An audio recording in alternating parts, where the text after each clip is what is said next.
don't want to make a catchy hook. I just want you to hear me out. Is that too much to ask? With the shortening of attention spans, the rise of short-form content, and the fact that everyone kind of seems to be on their phone all the time, it feels like everything right now is being dumbed down. Everything has to grab your attention in the first 5 seconds with some horribly overstimulating visuals or a dumb one-liner. It's driving me insane. But does this dumbing everything down and immediate dopamine hit or else extend to video games? Or is playing COD with the boys better than doom scrolling on your phone? While I don't love being negative, I do think the majority of short-form content is a plague on this earth. Sorry, hot take, but it drives me insane. I deleted TikTok at the beginning of 2025 because all I did after getting home was scroll and scroll and scroll and look at a bunch of stuff that I didn't even remember once I put my phone down. Since then, I feel generally better, but everything else on the short-form content front has gotten much, much worse. The rise of AI slop littering everyone's feed. The constant overstimulation in order to grab someone's attention long enough for them to like your video or buy your product. The push of so many ads on these platforms. It's kind of a lot.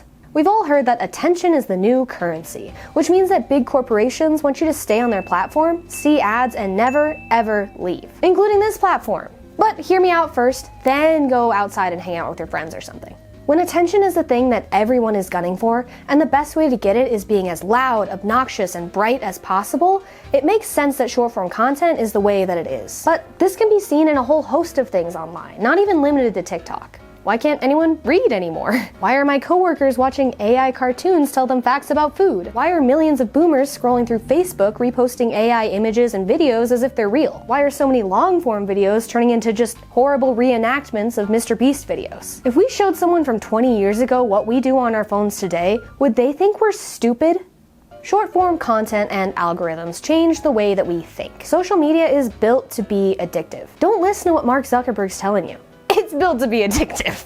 And on top of this addiction issue, it's also changing how we search for things online. One thing I've noticed myself doing sometimes is waiting for my algorithm to show me something I like. I literally caught myself thinking, oh, I'm not on Instagram now, so I'm not seeing any cool recipes to try. Like, as if I can't look up a recipe.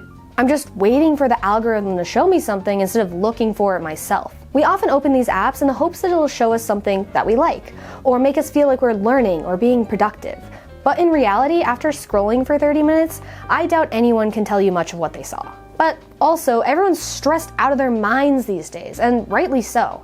Coming home from your full-time job, multiple jobs, or school, and trying to get yourself to do anything other than the bare minimum sucks. Especially with the world in the state that it's in. So having an escape on your phone with just a bunch of dumb shit is easy. It's easier than reading a 1,000-page book or watching a 3-hour documentary on microchips. We don't have any attention to spare, so we kind of just want to shut our brains off. And who can blame us? Now, with the world being overwhelming and awful and people scrolling through these little videos on their phone all night, this attention issue is starting to leak into other forms of media. Ready to talk about video games? One second, almost there. These days, people don't just sit down and watch TV. They're watching and scrolling on their phone. And this is starting to change the way that some TV and movies are being made. Much like short-form content on social media, TV and movies are starting to have some sort of hook right at the beginning. I'm not saying this wasn't a thing before, but it's a little more in your face now. If there isn't some sort of action scene or fight scene or big explosion, people might turn it off. A lot of Netflix films fall victim to this, having a huge overstimulating fight scene at the beginning of the film and then afterwards getting into some of the plot. And since everyone's on their phone anyway, the plot and the characters' goals are being stated over and over and over and over and over. If you are paying attention, it's like you're being hit over the head with a plot every 15 minutes. But if you're not, it's relatively easy to follow along. And I'm sure you know, but this is a conscious choice that producers are making and sometimes even requesting. Having something be second screen friendly is becoming more and more prevalent. But of course, this isn't all TV shows and all movies being made now. So we're seeing how this brain rot is impacting how our TV shows and movies and fun little videos are being made. But what about our video games?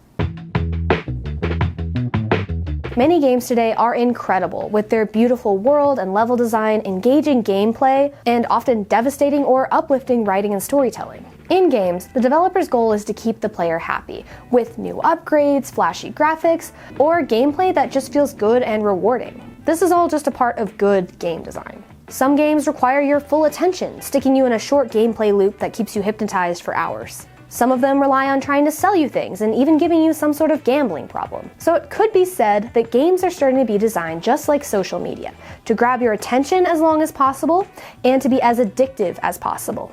But that's not quite right. While there are a handful of games that are built to be ad revenue generators or make as much money off of in-game purchases as possible, a lot of good quality games are built without loot boxes in mind. The kinds of games that end up being popular and critically acclaimed are the ones with rich story, great gameplay, and an interesting premise.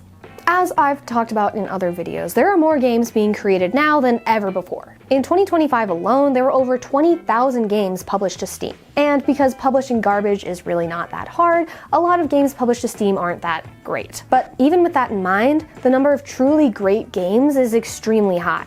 Unlike social media where quick dopamine hits and flashy subtitles get you views, good, solid gameplay and storytelling is what gets the job done for games. It's not just the quickest and most overstimulating things that get you attention. It takes work and time to create a good game. And if you do create some cheap AI slop, it doesn't really get as much traction as maybe some cheap AI slop would on Instagram Reels. And I think the great thing about games, and what sets it apart from other forms of entertainment, is that not only is quality generally rewarded, but nearly anyone can make them.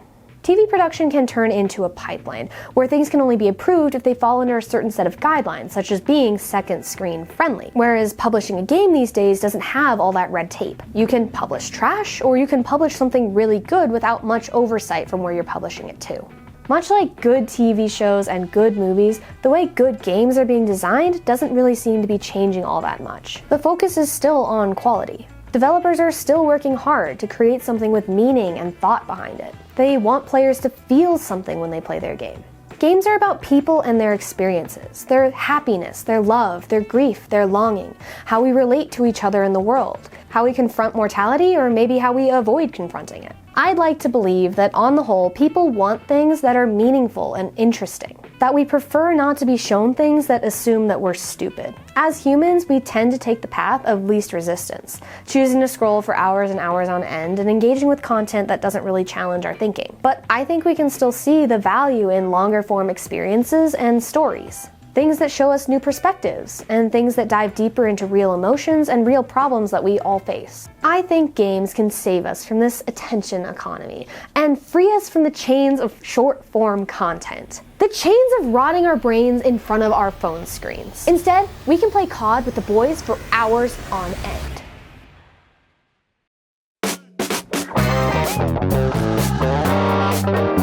Thanks for watching my rant. I hope you enjoyed this video. If you did, you can like and subscribe. If you want to, watch another video, or log off and go hang out with your friends. I'm having fun making videos, so I'm gonna keep making them, no matter what. Join me next time, where each of you Venmos me $1. Bye! Everybody seems to be having a good time with me. Maybe I'm not built for this inside. Like you guys are having fun, but now I'm gonna have to run. You guys keep on going, I'm gonna bounce. She's addicted to watching the birds on the patio. But I abducted her.